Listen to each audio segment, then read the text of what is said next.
My name's Linda Andros. Thanks for tuning in.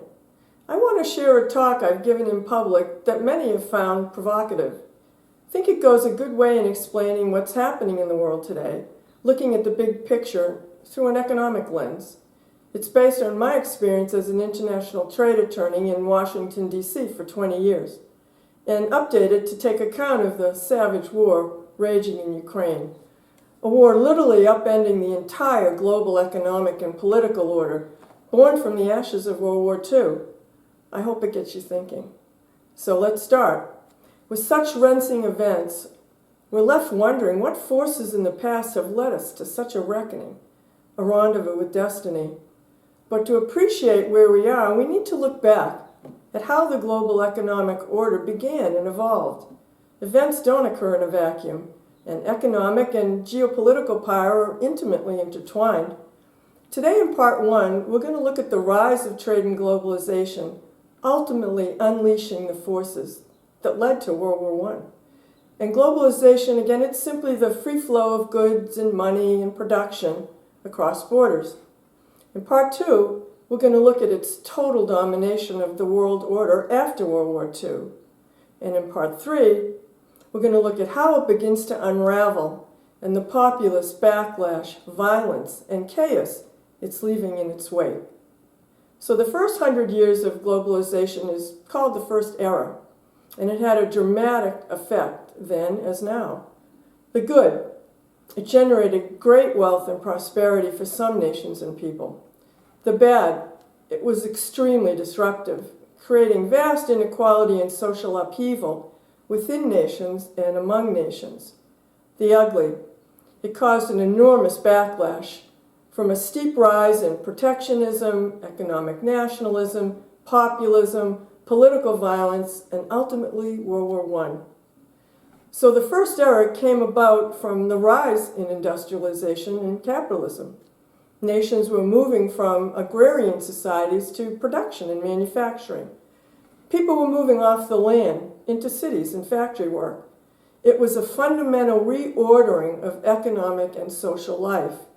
But to industrialize, nations needed access to raw resources to produce goods, to build factories, cities. For example, you need iron ore and coal to produce steel. Yet a nation may not possess such natural resources, or not have them in sufficient quantities to grow their industry. And they needed to grow, as populations were exploding and advances in health and sanitation. And all want to become industrial powers. They see that as necessary to survive and thrive going forward. The bottom line, industrialization created a need to trade.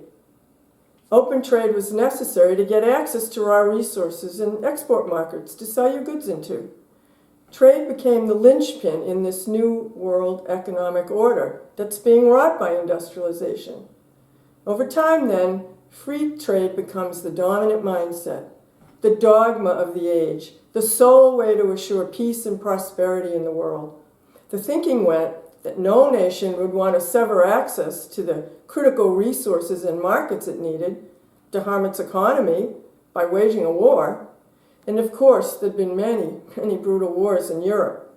In Britain, this 100-year period is referred to as the Age of Prosperity. In France, the Belle Epoque. So let's ask ourselves, in the midst of 100 years of general peace and such enormous wealth being created, how was it that Germany went to war in 1914 with its three largest trading partners, Britain and France and Russia? What happened to free trade and globalization? Well, let's step back and ask an even more fundamental question. Was there something in the very nature of industrializing that made nations prone to insecurity and more likely then to look at war as a rational decision necessary for their own industrial growth, their own survival in this expanding industrial age? Well, let's see. As noted, the First Era produces winners and losers within nations and among nations. Here we're looking at nation states, and it's not all peaches and cream. At first, Britain was king of the hill through the 1800s. It was the largest manufacturer, the largest exporter, had the largest navy, and was a financial behemoth, supplying financing for global trade. So no surprise that Britain was the biggest supporter of free trade, of globalization. But all good things come to an end. Over time, rival nations were rising as they aggressively sought to industrialize and trade. France, Germany, Russia, the United States. Now it was turning into a multipolar world where no one nation could keep free trade going without the cooperation of others. But as nations competed for raw resources that are finite and critical, free trade began to falter. An example, by the early 1900s, Germany was the leading industrial power in Europe, but it's feeling hemmed in and insecure with a fast expanding population, but it's landlocked with no oil. It believed it had to expand its physical territory to capture these vital raw resources like iron ore and coal, and it needed ports to access sea routes. So insecurity was rising as nations were realizing that free trade was leaving them vulnerable. What if they couldn't access needed raw resources, or food even? Nations reacted in three main ways. First, they turned towards protectionism. They set up tariff walls. That gave their own producers an advantage in their home market, as they could charge higher prices because imports would be stifled or blocked altogether. Meanwhile, they could sell their goods into foreign markets for less, with the profits guaranteed from their home market. Thereby, essentially, they're undercutting foreign competitors the entire free trade model. Second, nations embarked on a new wave of territorial expansion. They felt compelled to capture raw resources in export markets by gaining territory. Imperialism rises anew. Third, France, Germany, Russia, the US built up their navies to protect their trading routes and conquer territories. Now it's every nation for itself.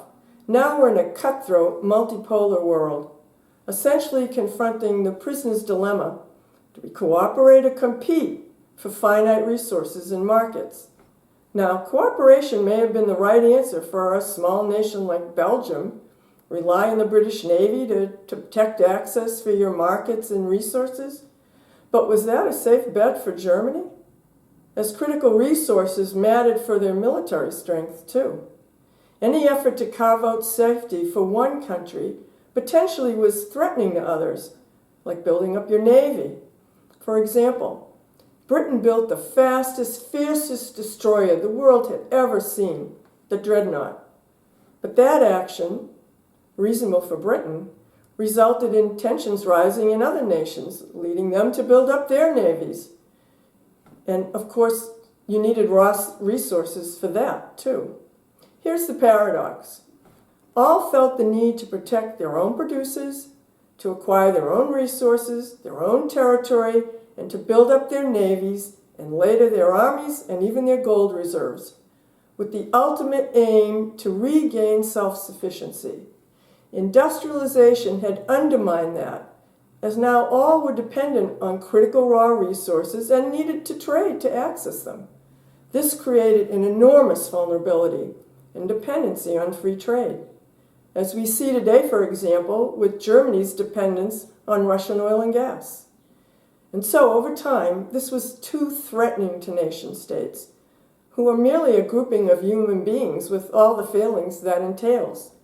The answer? Go the route of self-sufficiency. They want to regain control of their destiny, their nation-states. They must think of their own first, right? Essentially, that's why Germany went to war with its big trading partners. The First Era crashes to an end with World War I. Again, just an extension of this competition among nations to gain supremacy. Now protectionism, economic nationalism, self-sufficiency, that becomes the dominant view. Here's an extreme example.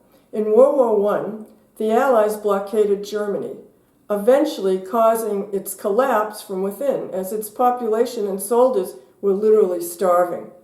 Again, remember, Germany is landlocked and it has no oil. And that blockade cut off Germany's oil supply. And by then, oil had become the lifeblood for mechanized war, to fuel tanks, for example. This reinforced Germany's worst fears that it could be cut off at any time from vital natural resources, even food, needed to survive. And you can be sure Germany does not forget that bitter lesson. After the war, there was an attempt to address the causes and re-establish free trade at the Paris Peace Conference in 1919. Two critical matters were put forward.